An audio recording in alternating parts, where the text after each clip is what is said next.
I was lucky enough to come from a traditional family from the northeast of England. Dad was present, mum was present, brother and a sister. Obviously, my dad was my father figure. He was a big, tough Geordie man, but I kind of knew him as kind of soft and very protective around me.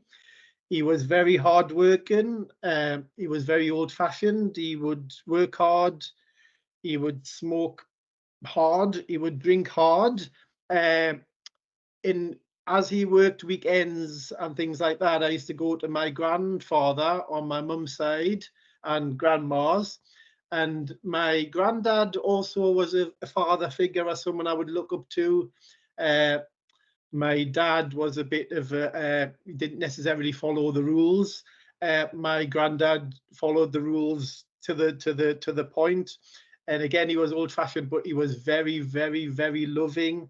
Uh, He'd, ask him or tell us stories about the war. He wouldn't never talk about the war, and he had all these friends and that. And when he died, we found out that he'd kind of been a bit of a hero in the war, if you like. And my granddad died. I think it was the first adult that I kind of knew who died, and it really affected me. And it wasn't until kind of after he'd gone that I realised what a massive gap it kind of left in my life. Uh, Again, he was just very loving, very supportive. If I fell out with my mum and dad, I would kind of run away to my granddads and grandmas. And again, he was old fashioned, and I think he kind of was.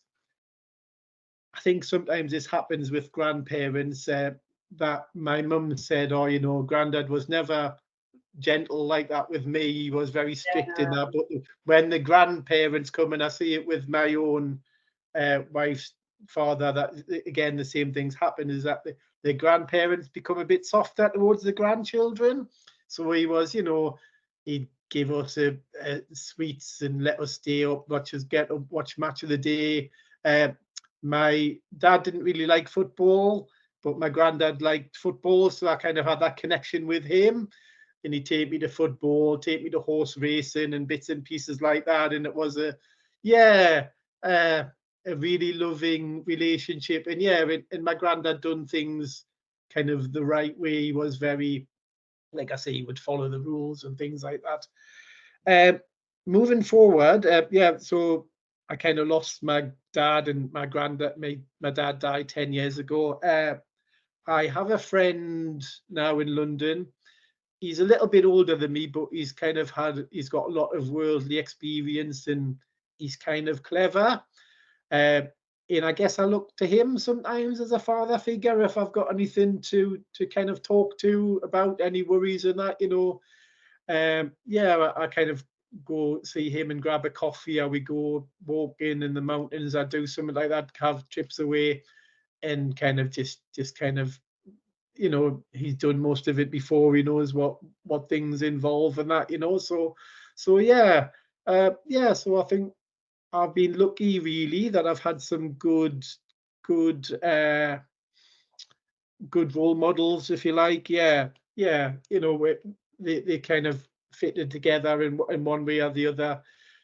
And yeah, that's why I think it's important to kind of to stick around and be there, for your children.